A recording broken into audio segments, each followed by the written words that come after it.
everyone, and welcome to another episode of Why People Do What They Do, where we have interesting conversations with people from various fields.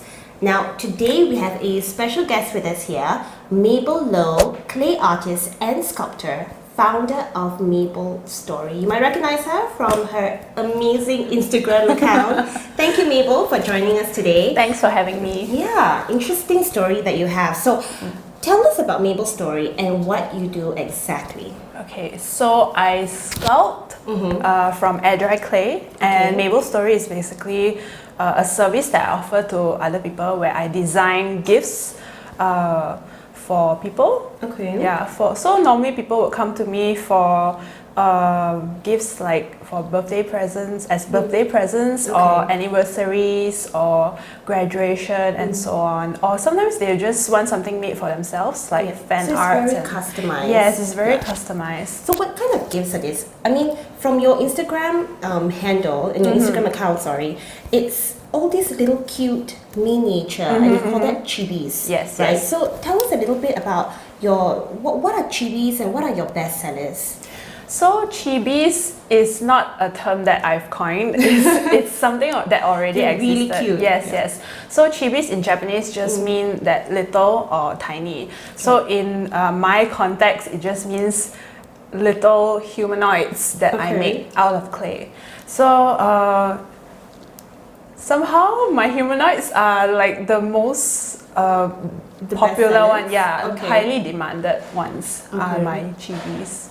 Well, tell us how you got started with this. What's the story behind Mabel Story? Okay, so have you always wanted to pursue these? Chibis are not like the first things that I've ever made. So when I started Mabel Story, I already had a first business before that. It's called M&E. It just means Mabel and Yvonne. So it's a partnership. And I was making jewelry at that time. So then back then I liked to collect metal charms that are 2D, and then you can buy them in bulk from AliExpress. So, very excited with cheap charms. And then it came to a point where I was thinking, I wanted like 3D charms. You know, the ones that you see in Fossil. Yeah. And Thomas Mabel. Yes. So I was like, I want one of them for myself. And then I saw the price. Being in high school, I couldn't afford anything like that. So crazy. I was like, why not like try finding it in AliExpress? And then I found a few, I can't remember the brand, but it's from China, and then it has like some English name to it. But I couldn't afford those two because... How old were you back then? In high school, were you like 15, Yeah, 17. 16? I was 17. Yeah, so then I was like, okay, what's the cheapest form of like besides purchasing, maybe I can make my own. So I started to Google. I really wanted a cupcake charm back then. So I started to Google how to make cupcake charms. And I stumbled upon a video that introduces polymer clay. That was the first time that I ever knew about polymer clay. And first time that I ever knew that you can sculpt things out of clay and actually use them. So were you an artist before? Like, were you drawn to creating things? Yeah, I really liked art back then. So of course, like I really want to make something for myself. So that's why I would go all the way to search it out. So, but the thing is, after I found that video, I didn't like immediately like get the materials and just make my own, because I have no clue what polymer clay is, where can I get it from, and this girl who was teaching about it, she's all the way in Singapore, so I was like, oh, maybe this is only something you can get in Singapore. So then I brushed it aside, and then later on I went to college, and there's this stationery shop next to my college. And being a very crafty person, when you see a stationery shop, of course you'll be like, very happy lah. So I went in, and then I was like scanning everything in the shop, like at every shelf. And then I found this thing called Art Pack air dry clay. So that was my first set of clay, but it was air dry clay, it's not polymer clay. What's the difference between polymer and So air dry, in order to get it to harden, you just leave it out and let it dry by air. But polymer clay, you need an oven. To bake it, and then it will cure and harden. So I didn't have an oven back then, but I just asked the shopkeeper, does this stuff dry hard? Because the only clay that I know is Play-Doh, and I didn't like Play-Doh, and you know that it cannot cure. So then they just say, oh, they just leave it out and then you get. So the first ever charms that I actually made were, what was it? Yeah, cupcakes, because I wanted cupcakes, right? Okay, so that was a year later, right, that you started doing your Yes, around there. Then I made that, and then I made a set. Actually, I have it with me, but it's upstairs lah. So. Oh, okay. We can do it later. Yeah, maybe I can show you later. Yeah. You can close up shots. So then I made those, and then I showed my friend, and then I didn't tell her it's cupcakes. I just said, "Can you tell what is it?" Then she thought it was jam biscuits. So, but it was really bad. No. Okay, so it was out of shape. From cupcake. It was really wonky. So I was like, no, I'm determined to do this again. Okay. So I did it again. No, and then thing that you didn't stop there, right? Yeah. Because I already bought the whole pack. We're gonna make you cupcakes. And this time there'll be cupcakes. Yes. So what happened was I did a second batch. Okay. And then it turned out really nice. Of course I changed like how I made it and stuff like that. And then my friends were like, oh, I can tell that it's cupcakes now. Then I'm like, oh, okay, cool. So I posted that online. Okay. And because it's... Was there Instagram? No, there was no Instagram at that time, right?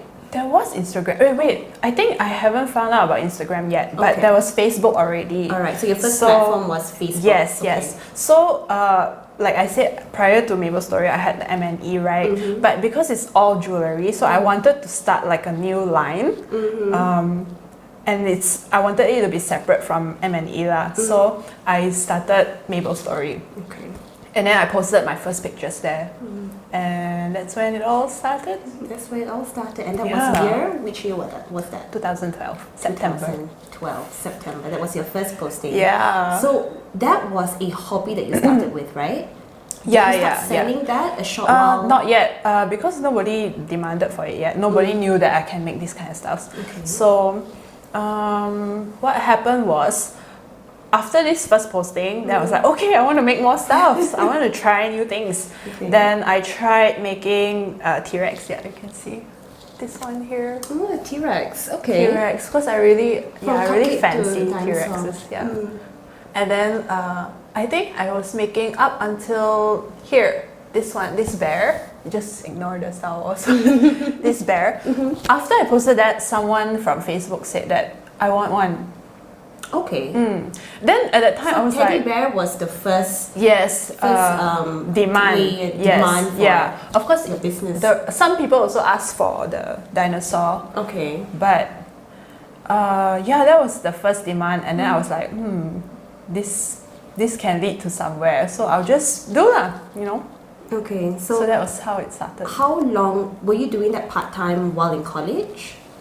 Yeah, I was doing that part-time while in college. Okay, and how long were you doing this as a hobby and as a side hustle before realizing that you could actually pursue this as a serious business? Okay, so when I was still in college, I was still living with my parents, of course, rent-free. Best thing. Yes, the best thing ever. So, but then I was still receiving allowances lah. And then my college, my dad was paying for me. And my allowance is just for the petrol and maybe some money just to go out with friends. Yeah, what were you studying in college? Oh, I was studying ACCA. Okay. ACCA.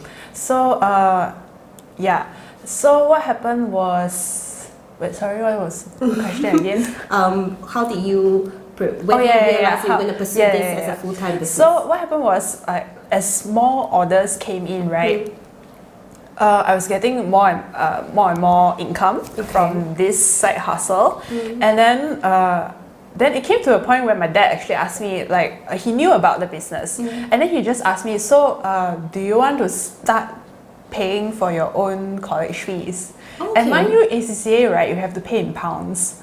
Oh, really? Yeah, because it's an external paper. It's a professional accreditation. Yes, it's a professional. Yes. Oh. So you have to pay in pounds. Of course, the fees, the tuition fees, I have to pay in ringgit lah. I just pay to my college. But the exams and the membership fee is in pounds. Wow. Yeah, so I could pay that back then.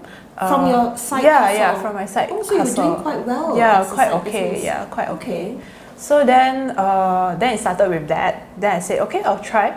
Then after that, I started paying for the bills at home, like internet, because I use it the most often. So then the petrol, I was paying it for myself.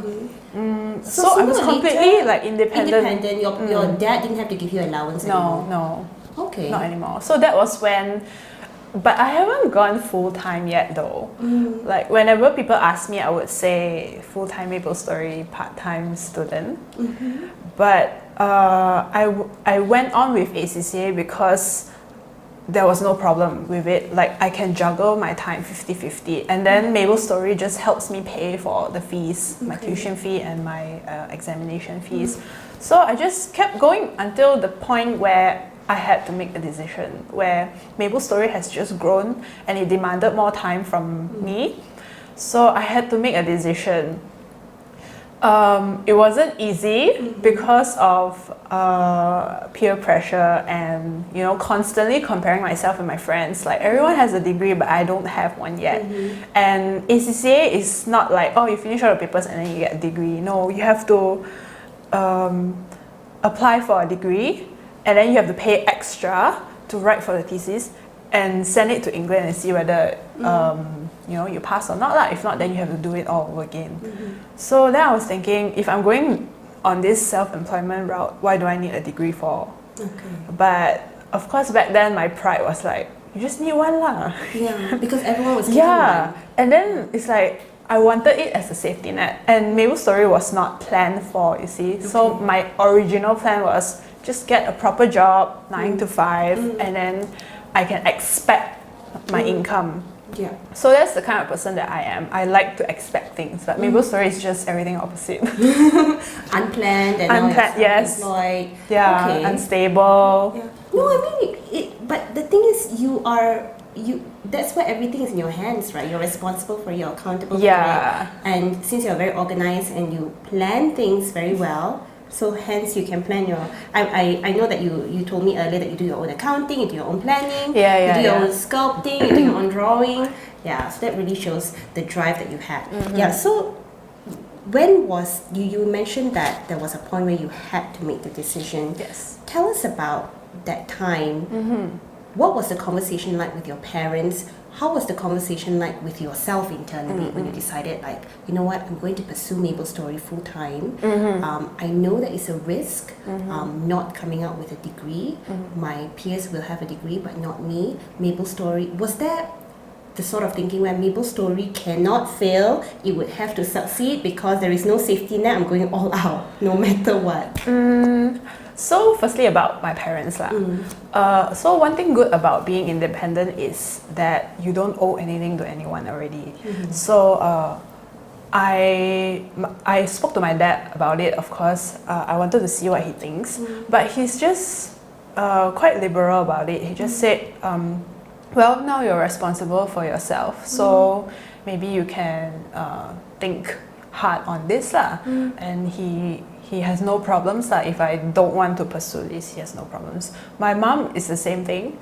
So I think the biggest struggle for myself is me. Like I cannot get over the standard that I place upon myself. Like I want the degree, I want to finish it. I didn't even plan to finish the whole of ACCA to be a chartered accountant. I just wanted the degree, so at least if I go out and get a job, then I have something, But eventually, I spoke to my husband now. Back then, he was my boyfriend. So it really helps to get someone from outside to help you see from another perspective. Yeah. Especially like, if you try to reason things out, you will tend to feel a bit emotional, like, oh, it's such a waste, I've spent so much time in this and money, and now, and energy, all the blood, sweat and tears in the examinations, and now just throwing everything away. How many years were you into ACCA before having that, the important decision that you had to make? So I went for the tuition for 1.5 years, and because it's a professional paper, right? So you can do your own revision and just study for the exams because exams back then it was twice a year. So then I was doing off college for maybe another 2 more years before I decided to just So you were stop. left with 2 more years. Not really left with 2 more years. They give you a span of 10 years to finish everything. everything. Yes. Okay. And then I think when I left, I was left with 3 or 4 years. Okay. Because I took a break also. To concentrate on Mabel's story. Yes. To see what I really want. Yeah. So when you decided, okay, this is a decision that I am going to make. The next day you woke up. What was it like? Not doing your ACCA revisions anymore, but realizing so that liberating. Really? Yeah. The first thing I was thinking of is like, oh, I'm going to save this amount of money for my business. Yeah. I immediately cancelled my subscription, my membership subscription. Yeah. immediately. Yes. No and second then thoughts. no second thoughts. And then I recycled all of my books. Wow. Yes. So then you knew that you made the right decision. Yes. Yeah. Okay. I didn't want any reason to go turn back, so I just. So it seems like Mabel's story was a passion project that then turned into a business. Yes. Right. Your first commission work, I think you mentioned earlier, was the teddy bear. The teddy bear was your first commission work. Tell us about the first commissioned work after you went full time with Mabel's story. Can you remember that? Or the teddy bear is like my first commission was teddy bear. I don't really remember what's the first commission work when I went full time because Mabel's story to me is like, I cannot really even tell when did I go full time because all of my free time is dumped into Mabel's story. But I can remember the first commission that I received that was international. Ooh, Yeah. tell us about that. So prior to that, everything has been from Malaysia. So the first set that I actually sent off to was to Indonesia. And the reason why I remember is because it was a figurine of a couple with tents, and then the couple was dressed up like Native Americans. So then I had it packed up and then I sent it to Indonesia. And it was supposed to reach within a week, but it didn't. So I freaked out, and then it finally reached after 2 months. What? And the client was like, okay, it's okay. As long as the set reached me, I'll be fine. When she opened it, the heads were like just rolling around. So it was by Korea. Yeah, it was by Korea. It was so bad. It was so bad. Yeah. And what happened after that? The customer told me about it, and then I was like, oh no. Then of course, like we discussed like how I asked her, do you want me to refund you and all those things, and she was like, no, it's fine. She was the kindest person ever. So that taught me a lesson, a few lessons actually. One is to pack your stuffs properly, and then 2 is to have good communication with your customers because up until today, that customer is now my very, very good friend. Wow. Yeah. So it turns out she's a crafter herself too. So she didn't have any problem fixing it because she had everything already at hand. And she was the one who was consoling me, saying that, no, don't worry, please don't worry, I can fix this. Yeah. Okay. It's the start of your long friendship. Yeah. So that was the most memorable first, I guess. Now, as a self-employed artist, right, it takes a lot of discipline, right? Tell us a little bit about your routine. How is your work process like? Do you start planning and then sketching and then sculpting? Or are you the sort of person where you're like, you know what, let's just see where it takes me today and let's see what I'll create. So tell us a bit about your routine. So as you mentioned earlier, my business is based on commissions, right? So people would normally pay me first, and then they will secure a slot. So it's like they book my time. Oh, okay. Yeah, so they book my time. And I also work on a first come first serve basis. So that means that if you come later, there's a queue. Okay. Okay, so Fair this queue Yeah. is what motivates me to work because yeah, I have to set deadlines for myself so that people don't have to wait super long. But you will tell them that, okay, I can give you your commission work in the next month or next 2 months. I cannot tell them definitely like the okay. time. Alright. So that's the thing. Like if you pay me, then you'll be on the queue. So if you pay fast, then you'll be ahead in the queue. Or you can jump the queue by paying like 30% extra to be on my priority list. Okay. But that also means extra stress for me lah. I have to work like during the weekends just to accommodate for that. Yeah. So the process works like this. Once the order is finalized and payment is made, then I will do a draft based on the description or the photographs that customers sent me. And then once I've done the draft, then I'll send it to my customers, like take a picture and then just have them approve it. And I feel like this is the most important process because I need to make sure that I'm on the same page as my customers. Like I need to make sure that I got all the details that they wanted, you know. So that's one of the safety nets lah. And then after that, I will start sculpting. So to speed things up, I normally just pre-sculpt all the heads. If it's the humanoids, then I will just take one and then start sculpting. It takes about a day to dry after I've sculpted it, but 2 to 3 days process just to sculpt one design. And of course, I have to work in bulk. That's a fastest way lah. Because if not, then I wait for one design to finish drying, and then like that will take 3 days. So already. you have to work on several projects concurrently. Yes. Then after that, I'll take more pictures, like just in between updating my clients, like okay, this is the process, this is how it looks like now, you know. At least if they want to change anything, they still can. Okay. And you know, see whether any costs incurs or not. If not, then you know, sometimes some minor changes are free. Then after that, I will, before I pack them up, I will take pictures because I want to keep the figurine in the because all of them soft are copy. customized. Yeah. I want to keep it for myself and for future references. And then I will pack them up. I will write thank you notes to each. Yeah, I see that on your Insta story. Every pack that you send out is customized with your customer's name, right? Yes. And So that's that's a lot that. of work. Okay, it takes 1 full day to do the packing. The packing and the logistics, one full day. The logistics will be scheduled on another day, like the next day. If I can, then on the same day lah.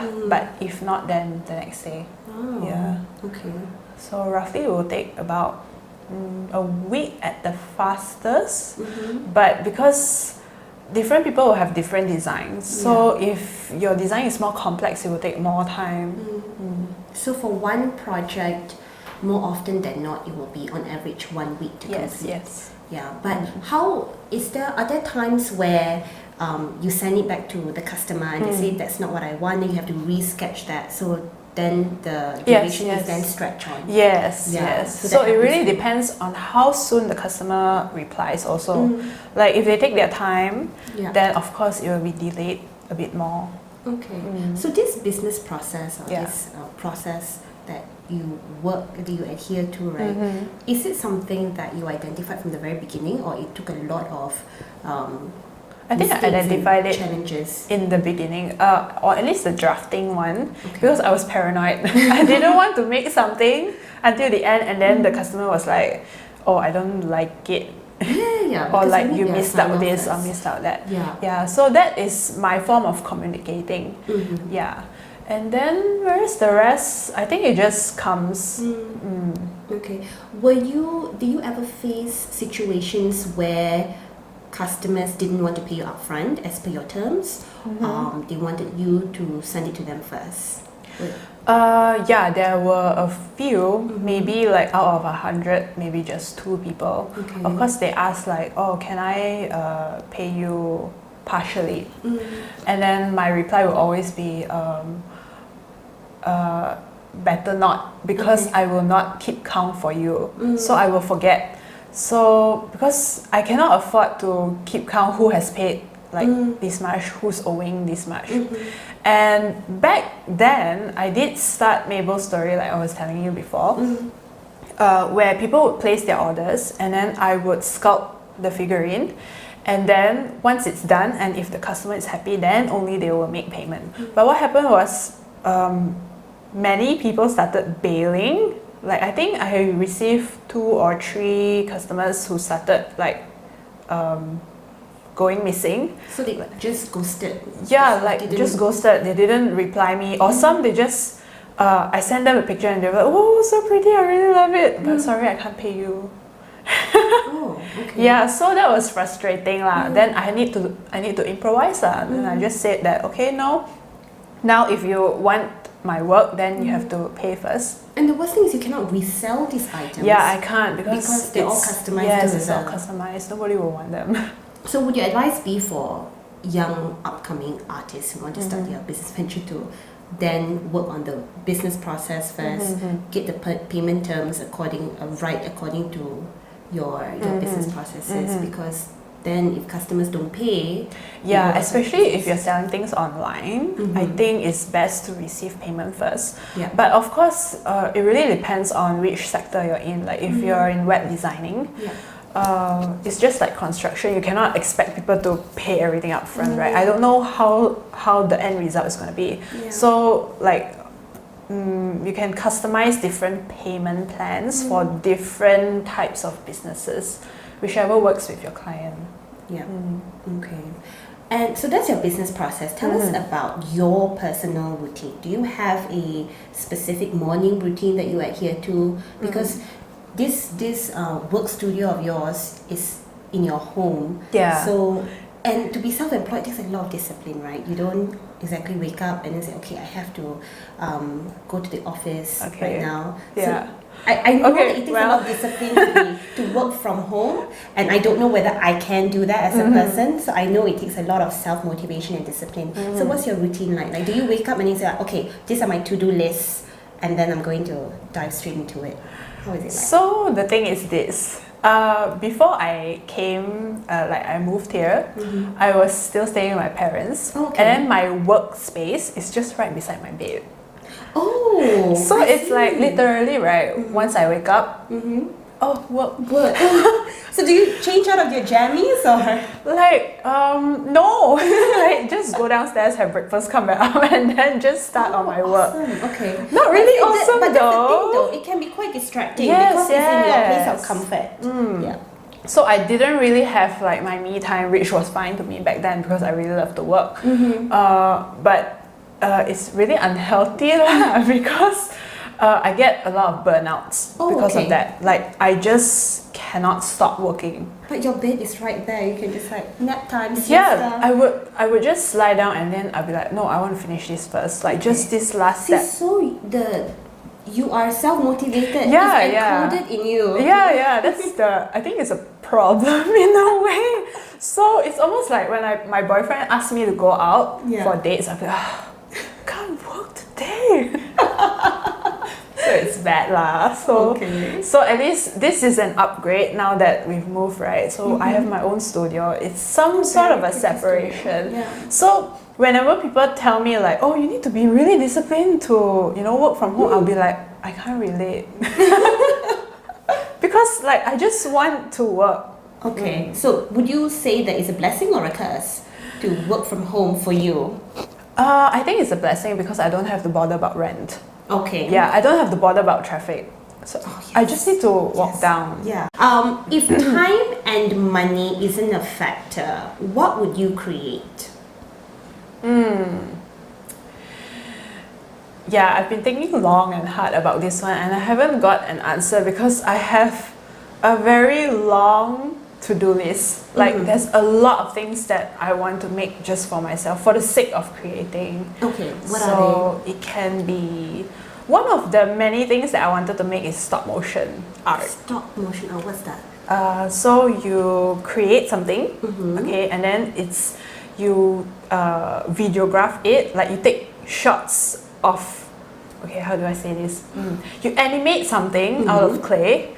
Oh, okay. Yeah, so and the process to do that is very tedious because you have to sculpt that thing. Let's say if I want to animate this, okay, I'll take one picture of this, and then I want to move it to you. So I'll move a little bit, take another picture, move it a little bit, take another picture, and then move.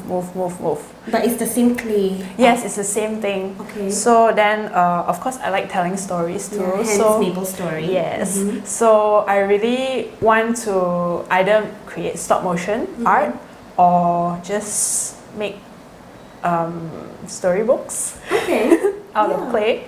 Storybooks out of clay. Yes. Oh, okay. Yeah, that's one of my goals for Patreon also. Patreon is a community of. Tell us about Patreon. Patreon is a community where people can support you in other ways instead of just commissioning you to do something. Okay. So when do you start being part of Patreon? I think last year, mid of last year. Okay. Yeah. So that's a platform where I can actually tell my stories instead of sculpting other people's stories into life. Okay, so tell us about how do you get your customers? So you have Mabel Story, you have your social media platforms, and you also have your Patreon community. You, apart from sculpting, your chibis are your best seller, but you also you design stickers, you draw, right? Yes. Tell us a bit about your marketing strategy. How do you get customers? Are your customers mostly your returning customers, and how do you get new customers as well? Okay. So, I never knew about marketing until I started listening to podcasts. Oh. Podcasts. Which podcast do you listen to? Many. One of it is One Girl Band. One Girl Band. One Girl Band. Okay. Another one is How I Built This, and a few more others. Okay. So then it was then that I was able to identify, so I've been marketing all this while and I didn't even know it. so I'm sure you've heard of people saying that you got to be really active in social media. So you got to keep posting things and you got to be out there, create content. But for me back then I was like, I used to have a desktop and it would always crash on me. Okay. So then, I told you, I would take photographs of my creations, right, before I send them off to their owners. So, but I want to make sure that my pictures will last forever. I don't want them to disappear when my desktop crashes. So I was thinking, the only way is to post them online. So I posted them online, and everything that I made, I posted online. And people I just gained attraction in a way that it became my portfolio. And then just people started liking and then commenting, and somehow that's like a marketing that helped me. And then another thing was, I wasn't that satisfied with just pictures. I wanted videos as well because I want to see as though I really have that figurine in my hands. So I started my YouTube channel where I would record the things that I've made and I would post it there. Just for my own sake, not for anybody else. I wasn't doing it for the views. I wasn't doing it to shout out, hey, I do this and then come check me out. No, I just want to keep my things in a digital format. Yeah. Some sort like your cloud yes, version. Yes. Okay. So, but of course, along the way, because back then I had a little bit more free time, so I was more active on my social medias, meeting new friends, and then when they have giveaways or competitions, I would join them, and then giving shout outs, all those sort of things, that not many people do nowadays. Now it's if you want me to shout out on whatever picture, you have to pay. Okay. Yeah, or people get so the landscape has clickbots. changed basically. Yes. I'm not sure if it's the same anymore for anyone who's starting out today. Maybe it is, depending on the community that you stumble upon. But I think everyone has a different learning process, and I feel like we should just try things out. We can get knowledge from podcasts or we can read about things, but we can also experiment about things and just see what works. You mentioned community. Yes. Do you have a community of artists that you regularly meet to brainstorm ideas and also to exchange notes? Do you have that? No, we don't meet in that way, Okay. but then we support one another by liking or like sharing their work, or sometimes we'll just purchase one another's art. Oh, Yeah. okay. So you have a collection of other artists as well? Yeah. So here, so we have this thing called trading. Trading? Okay. Let's say if you are another artist like from the US, and then I really like your stuff, and then we have a mutual interest on our creations. Okay. And then I will like buzz you up, hey, are you interested in the trade? And then if you're okay with it, then I'll be like, okay, I'll make you 5 items. Then are you okay with that? Then you'll be like, okay, I'll make you 5 items too. And then we just swap. Oh, do you still do that? Not anymore. I wish I could because it takes time. Yeah, it I can takes see time. that. And Yeah. Yeah, and how do you then put it in your queue of all your commission work? Yeah. And, yeah. So sometimes commissions can get pretty boring because or maybe stressful because of like the deadlines? not only the deadlines but the designs. Okay. Like sometimes the designs can be quite intimidating. For example, I remember this one time someone asked me to make a carousel, like an actual carousel I think that it's on your moves. Instagram. Yes, it's on it your is. Instagram page, yeah. Oh my gosh, it took me so long to plan for that one. To plan not just like the technical part of how to make it, but like to prepare myself mentally and emotionally as well. How long did that take?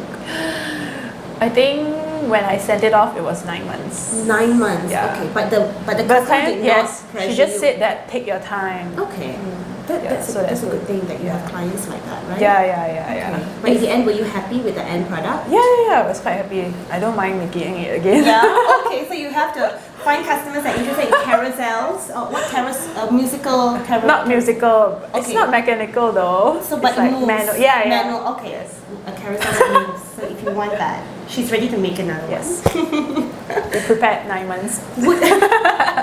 Would you say that that's your most difficult creation so far? One of the most difficult ones, yes. Okay. All right. For people who are interested in pursuing art as a career, I think we touched on the fact that, earlier before this chat, in Malaysia, there is this stigma that if you pursue a career in art, it's not going to pay well or it's not sustainable. What do you have to say to young talent that have the urge to want to start a venture that is in the artistic space? I feel like just like any other businesses, it takes a while to build up where you can actually be independent and then you get a steady income out of it. So for me personally, I'm not I don't have a lot of responsibilities when I started Mabel Story. Okay. Like I was saying, I was living rent free, and I didn't have loans at all. And then my expenditure, my lifestyle was very simple. My expenditures were like really low. The cost of living is really low. So that is probably one of the factors why I can, build Mabel Stories slowly. But I cannot just give one advice for that fits all, because everyone It's not comes from a cookie different, cutter, yes. But for me, definitely, I think it's a good idea to have some safety net. Yeah, like a float for yourself. Like if you're thinking of quitting a job, let's say, and you want to start something new, I would say give yourself maybe 2 to 3 years, and then have savings enough for 2 to 3 years. Enough for 2 to 3 years. Okay. So there's this channel on YouTube. It's called The Future. So I would recommend maybe going onto that channel to check out because they discuss a lot of things that revolve around business and art Okay. and designing. So if you're unsure whether you want to go for art classes, let's say get an art degree, you can hop onto YouTube and then just get feedback from people who have been to art classes or have taken art degrees. Or let's say if you want to open a graphic designing studio, you can also check out references from podcasts, from YouTube. So I think the main thing is really get yourself ready and just prepare for the worst. Okay. So hope for the best, but prepare for the worst. Yeah. Okay. Hope for the best, prepare for the worst. Because the line is always, for you, the line is blurred between your hobby, Yeah. and which is also your career, Yeah. right? And most people get burned out whenever they pursue their passion as their job, because that passion slowly dissipates Yes. because the pressures come in, the accountability sits in. Yes. So, do you experience that for yourself? Like, have you ever felt that burnout where you're like, I cannot do this anymore because there's so much pressure? Yeah. Have you ever faced that? I've definitely felt burnt out, but I've never felt like I cannot do this anymore. Yeah. I think for me, as a person who likes to work on Mabel's story, it's more like, crap, I'm having a burnout. I can't work. Like, why am I so weak? Like, Okay. yeah, I'm that side. So Would you I say guess you're a perfectionist? I wouldn't say so, because I don't think any of the things that I've made are perfect, and I wouldn't like strive for 100% perfection either, because I feel like I always jokingly tell my friends that the day that I receive, if the day that I reach perfection is the day that I will retire. So it's like I don't want to do this anymore. Okay. So it's a journey. Yes, it's a journey. So I'm really enjoying the process, if you will. Yeah. So for young talent then, would you say that it's a sustainable venture? It's not an easy climb, but money can be made from this venture in the artistic space. It's possible. In the artistic space. Yeah. I cannot tell for other spaces because mine is like so niche. Okay. But I would say in the clay community, it's definitely possible, for me at least. But it also depends on what kind of goals do you set for yourself. What is success for you, right? What is successful? For me, it's the flexibility in time. I don't have to be fixed to a fixed set of routine, I would say. Yeah. Even though it's like completely opposite to what I initially told you, right? The plan was to go into accounting to get like a 9-to-5 job. But I'm realizing more and more that I really appreciate what Mabel's story has. Like, I definitely work more hours than the regular 9-to-5. Yeah. But I also get to experience more things than the regular 9-to-5 job. Yeah. What is the one thing that you appreciate the most from this whole experience? The one thing that I appreciate the most. In terms of learning, in terms of experience, or your daily process, what is it? I think it's just the opportunity to learn. And create at the same Yes. To learn. I know it's a very general thing just to say that, opportunity to learn. I can learn even with a full-time job, right? But I can get really hands-on on everything. Even down to the nitty-gritty of the accounts, which I can easily get someone. Yes, I can get someone else to do it for me. Why don't you get someone else to do it for you then? Or you I did try. Okay. I did try. Like, I asked a friend, hey, can you help me with this? Then he's like, but your account's like so easy. You cannot do it yourself. Yeah, but I'm sure that while creating, planning, sketching, sculpting, right? The fact that you also have to do your accounting, no matter how easy, it's still something that needs to be done. Yes, right? yes. Yeah. So, I actually learned discipline. Believe it or not, I'm not a very disciplined person. No, I'm sure you are in this conversation. But I learned. I guess this is the fruits of Mabel's story. Yeah. Like, now that you see that I'm organized, but before this, I'm not really. Okay. Yeah. For other people also who want to pursue an artistic space or an artistic career, in fact, do you think it's important for them, right? I know for you, your background is not in art, but do you think it'll be easier for them if they pursue an art and design course? You reckon? Or you think it's not necessary, that's just a platform for you to start, but that doesn't mean that you need I think it really depends. Like, I have a friend who is not artistic at all, or at least she claims that she's not. And then she ventured into sculpting. Okay. Like and you? Like me, yes. She's one of my close friends as well, from Italy. And then what happened was, her first creations were like sucky. That's what she said, okay? And then she just continued to improve on it, improve. And then now she's like, whoa, really up there already. Really? Wow. So she's one of the examples that she's not crafty at first, but then she just decided to acquire this skill. So I think it really depends, like what type of person are you? Are you someone who, I just want to try something new, I just want to dip my toe or my feet in it. And for me personally, I didn't take an art course. I took ACCA instead because, like I told you, my interest is in business. I want to know how things work. Yeah. But then, of course, designing was also one of the things that I wanted to take. It was either this or that, Yeah. And then back then, because I grew up with Asian parents, my dad was like, graphic designing, right? Any Tom, Dick, and Harry also can take one. Asian parents. Yeah, I know. I'm like, but I like it.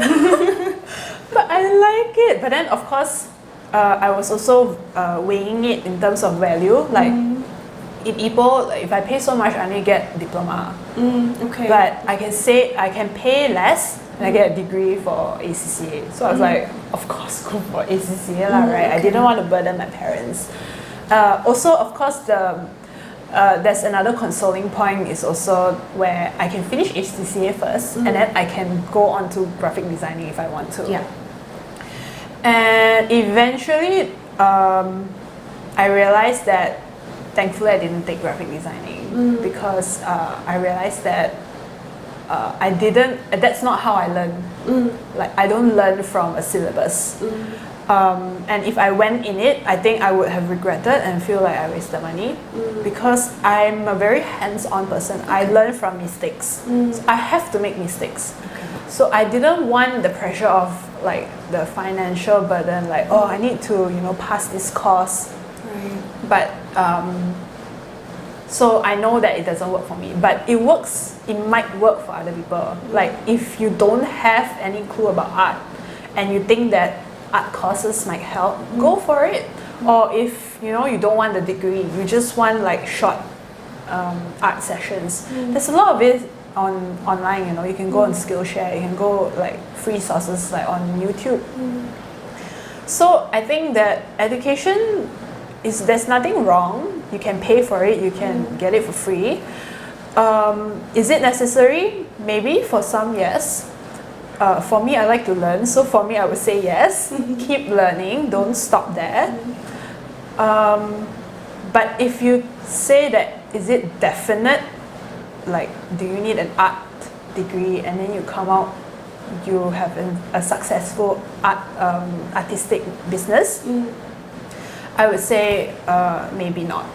Okay, so it's not a guarantee. It's not a guarantee because you hear a lot of people like paying a lot, getting like masters, but then you come out and they change course. Oh yeah. Right. Yes. Take Many business, times I've heard that. but then maybe you go into farming, agriculture. Yeah. So that was when I really questioned things because I grew up really like, okay, you can't make a mistake. If you take this course, that's it. You finish it. Yes, you are bind, you have to be slave to that course for the rest of your life until you retire. Okay. But then as I grew up, I realized that's not the case. Okay. So keep learning and don't stop there. Those are the wise words from Mabel. Thank you so much, Mabel, for being with us here Thanks today. for having me. Yeah, so great. Such an interesting story. Find Mabel on her social media handles, which we will have on our description. And if you like what you're watching and you're interested to hear interesting conversations from people like Mabel, subscribe to our channel at Publish a Story. Thank you everybody for being with us here on another episode of Why People Do What They Do. Till the next time. Bye.